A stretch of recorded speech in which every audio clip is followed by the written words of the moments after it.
નવસારી શહેરમાંથી 2200 જેટલા લોકોનું સ્થળાંતર થઈ ચૂક્યું છે। હજુ પણ જળસ્તર વધવાને કારણે સ્થળાંતર માટેની તૈયારીમાં જિલ્લા તંત્ર જોડાઈ ગયું છે। એસડીઆરએફની ટીમો તૈનાત કરવામાં આવી છે। નગરપાલિકા તંત્ર દ્વારા સ્થળાંતર થયેલા લોકો માટે ભોજનની વ્યવસ્થાઓ કરવામાં આવી છે।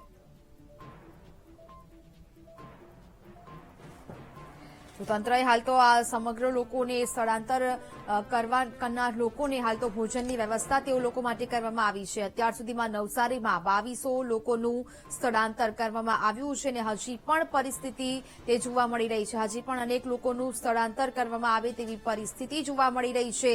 એસડીઆરએફની ટીમને તૈનાત કરવામાં આવી છે। અત્યાર સુધીમાં 2200 લોકોનું સ્થળાંતર કરવામાં આવ્યું છે।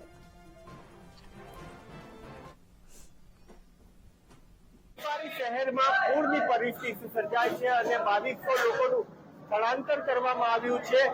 10 જેટલા વિસ્તારમાં પાણી ભરાયા છે, જેના કારણે ફૂડ પેકેટ બનાવવાની તૈયારી નગરપાલિકા દ્વારા કરવામાં આવી છે। સતત વરસાદ વરસી રહ્યો છે, જેને કારણે જે શિફ્ટિંગ થયેલા લોકો માટે જમવાની વ્યવસ્થા કરવા માટે પાલિકા સ્ટાફ તેમજ કર્મચારીઓ લાગી ગયા છે।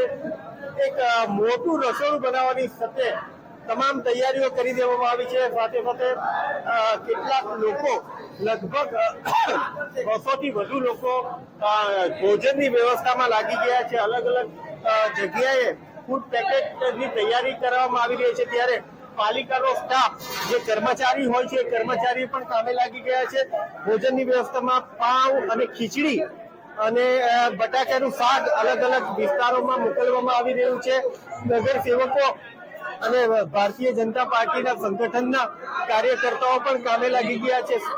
આ બટાકા અને શાક ખીચડી અલગ અલગ વ્યવસ્થા કરીને બનાવવામાં આવી છે, ત્યારે સતત ઉપરવાસ વરસાદ વરસી રહ્યો છે, જેને કારણે નવસારી શહેરની પરિસ્થિતિ વરસી છે।